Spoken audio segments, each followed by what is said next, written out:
کہ ایران کے supreme leader آیت اللہ علی خامنائی کی شہادت کے بعد نظام حکومت خاص طور پر اہم فیصلے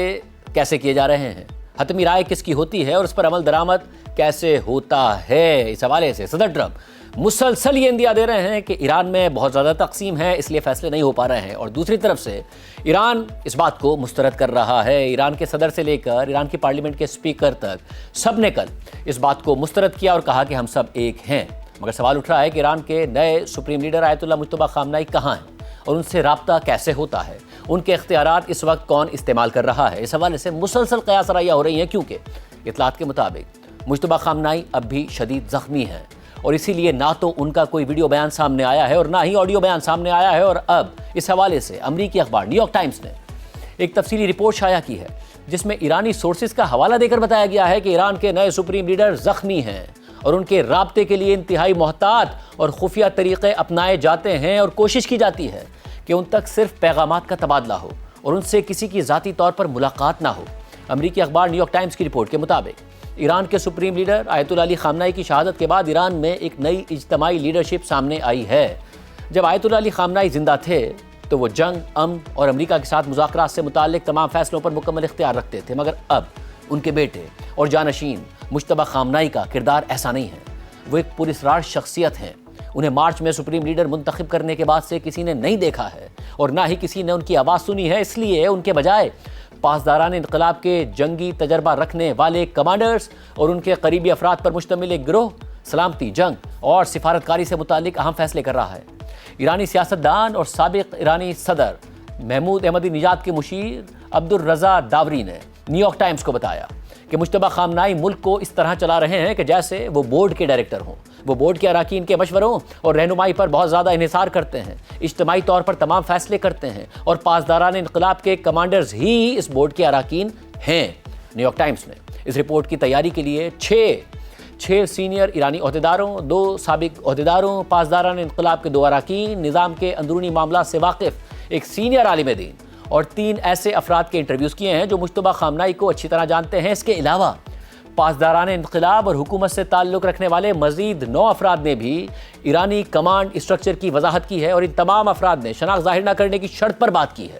رپورٹ کے مطابق مجتبیٰ خامنائی ایران پر پہلے حملے میں زخمی ہو گئے تھے۔ ان کے والد، ان کی اہلیہ اور ان کا بیٹا شہید ہو چکے ہیں، اس لیے اب ان تک رسائی انتہائی مشکل اور محدود ہے۔ مجتبیٰ خامنائی کے آس پاس ڈاکٹرز اور طبی عملے کی ایک ٹیم رہتی ہے جو ان کے زخموں کا علاج کر رہی ہے۔ پاسداران انقلاب کے سینئر کمانڈرز اور اعلیٰ حکومتی عہدیدار بھی ان سے ملاقات نہیں کرتے، کیونکہ انہیں خدشہ ہے کہ اسرائیل ان کے ذریعے نئے سپریم لیڈر کا سراغ لگا کر انہیں قتل کر سکتا ہے۔ ایرانی صدر مسعود پزشکیان جو خود ایک ہارٹ سرجن ہیں اور ایرانی وزیر صحت جو خود ایک ڈاکٹر ہیں، یہ دونوں ہی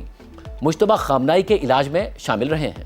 4 سینئر ایرانی عہدیداروں کے مطابق اگرچہ مجتبیٰ خامنائی زخمی ہیں، لیکن وہ ذہنی طور پر شارپ اور متحرک ہیں، اور ان کی ایک ٹانگ کا 3 بار آپریشن ہو چکا ہے اور انہیں مصنوعی ٹانگ لگنی ہے۔ مجتبیٰ خامنائی کی ایک ہاتھ کی سرجری بھی ہو چکی ہے اور ہاتھ آہستہ آہستہ دوبارہ کام کرنے لگا ہے۔ ان کا چہرہ اور ہونٹ بری طرح جل گئے ہیں، جس سے انہیں بولنے میں مشکلات کا سامنا ہے اور انہیں پلاسٹک سرجری کی ضرورت ہو سکتی ہے۔ ایرانی حکام کے مطابق مجتبیٰ خامنائی نے کوئی ویڈیو یا آڈیو پیغام ریکارڈ نہیں کرایا، کیونکہ وہ اپنی پہلی عوامی تقریر میں خود کو کمزور نہیں دکھانا چاہتے۔ انہوں نے کئی تحریری بیانات جاری کیے ہیں جو آن لائن جاری کیے گئے اور سرکاری ٹیلی ویژن پر پڑھے گئے۔ رپورٹ کے مطابق مجتبیٰ خامنائی سے رابطے اور پیغامات کے تبادلے کے لیے پیچیدہ نظام اختیار کیا گیا ہے۔ ان کے لیے پیغامات ہاتھ سے لکھے جاتے ہیں، پھر لفافوں میں سیل کیے جاتے ہیں، اور پیغامات ایک انسانی چین کے ذریعے ایک قابل بھروسہ شخص سے دوسرے قابل بھروسہ شخص تک، پھر دوسرے قابل بھروسہ شخص سے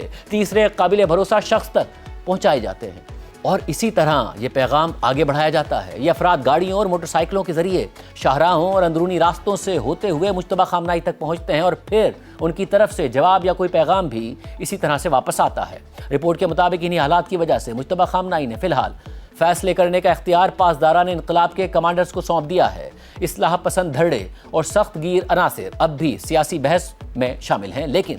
تجزیہ کاروں کا کہنا ہے کہ پاسداران انقلاب کے کمانڈرز کے ساتھ مجتبیٰ خامنائی کے بچپن سے قریبی تعلقات نے پاسداران انقلاب کو اب ایران میں ایک غالب قوت یعنی ڈومیننٹ فورس بنا دیا ہے۔ رپورٹ کے مطابق ایرانی پارلیمنٹ کے اسپیکر محمد باقر قالیباف جو پاسداران انقلاب کے سابق جنرل ہیں اور انہوں نے پاکستان میں امریکہ کے ساتھ مذاکرات میں ایرانی وفد کی سربراہی کی تھی۔ انہوں نے ہفتے کے دن ٹیلی ویژن پر اپنے خطاب میں کہا کہ جوہری معاہدے اور امن منصوبے سے متعلق امریکی تجویز اور ایران کے جواب کو مجتبیٰ خامنہئی کے ساتھ شیئر کیا گیا ہے اور ان کی رائے کو مد نظر رکھا جا رہا ہے۔ رپورٹ کے مطابق 1979 میں پاسداران انقلاب کے قیام کے بعد سے ان کا ایرانی نظام میں اثر و رسوخ رہا ہے اور یہ فورس ایرانی نظام میں بہت طاقتور رہی ہے، لیکن آیت اللہ علی خامنہئی کے دور میں پاسداران انقلاب زیادہ تر ان کی مرضی کے تحت چلتی تھی، مگر اس جنگ کے پہلے ہی دن آیت اللہ علی خامنہئی کی شہادت نے ایک خلا پیدا کر دیا۔ پاسداران انقلاب نے نئے سپریم لیڈر کے لیے مجتبیٰ خامنہئی کی حمایت کر دی اور انہیں ایران کا تیسرا سپریم لیڈر منتخب کرنے میں پاسداران انقلاب کا اہم کردار تھا۔ پھر پاسداران انقلاب کے پاس طاقت کے کئی ذرائع ہیں۔ پاسداران انقلاب کے کمانڈر ان چیف اس وقت بریگیڈیئر جنرل احمد وحیدی ہیں۔ ایران کی سپریم نیشنل سیکیورٹی کونسل کے نئے سربراہ جنرل محمد باقر ذوالقدر بھی پاسداران انقلاب کے سابق سخت گیر کمانڈر رہ چکے ہیں۔ ساتھ ہی جنرل یحییٰ رحیم صفوی ایک کمانڈر ہیں جو آیت اللہ علی خامنہئی کے فوجی مشیر بھی رہ چکے ہیں۔ رپورٹ کے مطابق ایرانی عہدیدار جن کا نیو یارک ٹائمز نے انٹرویو لیا، ان کا کہنا ہے کہ پاسداران انقلاب کے کمانڈرز امریکہ اور اسرائیل کے ساتھ جنگ کو ایرانی نظام کی بقا کی جنگ کے طور پر دیکھتے ہیں اور 5 ہفتے کی جنگ کے بعد انہیں یہ اعتماد ہے کہ وہ اس خطرے پر قابو پا چکے ہیں۔ جنگ کے دوران ہر مرحلے پر پاسداران انقلاب کے کمانڈرز حکمت عملی اور وسائل کے استعمال سمیت دیگر فیصلوں کو لیڈ کرتے رہے ہیں۔ انہوں نے اسٹریٹ آف ہرمز کو بند کر کے عالمی معیشت کو متاثر کر دیا اور جنگ میں حاصل ہونے والی کامیابیوں کو اندرون ملک سیاسی مخالفین کو کمزور کرنے کے لیے استعمال کیا۔ منتخب صدر مسعود پزشکیان اور ان کی اہلیہ کو سائیڈ لائن کر دیا گیا اور ان سے کہا گیا کہ وہ صرف ڈومیسٹک افیئرز پر توجہ دیں، جیسا کہ خوراک اور فیول کی بلا رکاوٹ فراہمی اور ملک کو ٹھیک طریقے سے چلانا۔ اس کے علاوہ وزیر خارجہ عباس عراقچی جو جنگ سے پہلے امریکہ کے ساتھ مذاکرات کی قیادت کر رہے تھے، اب ان کے کردار کو کم کر دیا گیا ہے اور پارلیمنٹ کے اسپیکر باقر قالیباف مذاکراتی وفد کی قیادت کر رہے ہیں۔ ایرانی حکام کے مطابق نئے سپریم لیڈر مجتبیٰ خامنہئی پاسداران انقلاب کے کمانڈرز کی شاید ہی مخالفت کرتے ہیں۔ یہ پاسداران انقلاب کے کمانڈرز ہی تھے جنہوں نے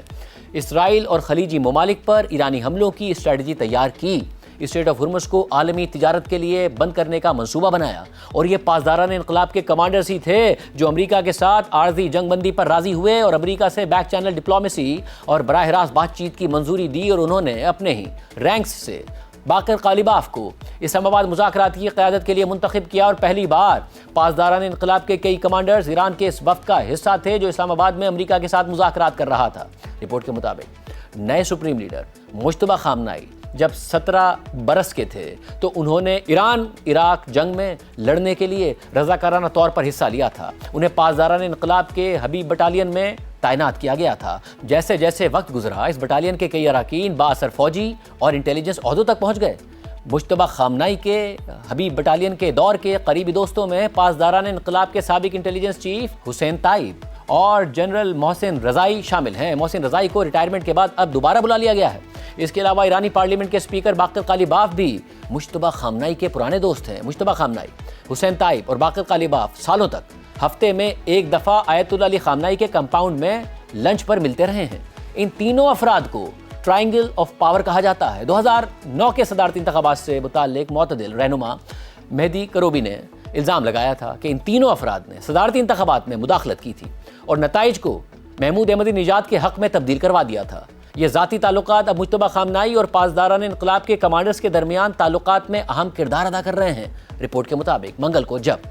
ایرانی اور امریکی مذاکراتی وفود اسلام آباد جانے کی تیاری کر رہے تھے تو پاسداران انقلاب کے کمانڈرز نے ایرانی وفد کی روانگی روک دی۔ ایرانی عہدیداروں اور پاسداران انقلاب کے 2 اراکین کے مطابق commander in chief general Ahmad Vahidi اور دیگر کمانڈرز نے کہا کہ اسٹریٹ آف ہرمز کی ناکہ بندی یہ ظاہر کرتی ہے کہ امریکی صدر ٹرمپ کی مذاکرات میں دلچسپی نہیں ہے، وہ ایران پر سرنڈر کے لیے دباؤ بڑھانا چاہتے ہیں، اس لیے مذاکرات کا کوئی فائدہ نہیں ہوگا۔ ایرانی صدر مسعود پزشکیان اور وزیر خارجہ عباس عراقچی نے رائے سے اختلاف کیا۔ اسٹریٹ آف ہرمز کے حوالے سے بھی اختلافات سامنے آئے، مگر پاسداران انقلاب کے کمانڈرز جیت گئے اور مذاکرات کا دوسرا دور نہیں ہو سکا۔ رپورٹ کے مطابق امریکی صدر ٹرمپ نے جنگ بندی میں توسیع کر دی ہے، لیکن نیول بلاکیڈ بھی برقرار رکھا ہے، اس لیے یہ واضح نہیں ہے کہ آگے کیا ہونے والا ہے، اور نہ ہی یہ واضح ہے کہ پاسداران انقلاب ایران کے نیوکلیئر پروگرام سے متعلق امریکہ کو کوئی رعایت دیں گے یا نہیں دیں گے جس سے امن معاہدے کو حتمی شکل دی جا سکے۔ ایران میں سخت گیر گروہ امریکہ کو کسی بھی رعایت دینے کی مخالفت کرتا ہے اور سمجھتا ہے کہ جنگ جاری رکھنے سے ایران اسرائیل اور امریکہ کو شکست دے سکتا ہے، اور ہارڈ لائن کے سپورٹرز روزانہ رات کو سڑکوں پر نکلتے ہیں اور ان کی حمایت میں نعرے لگاتے ہیں۔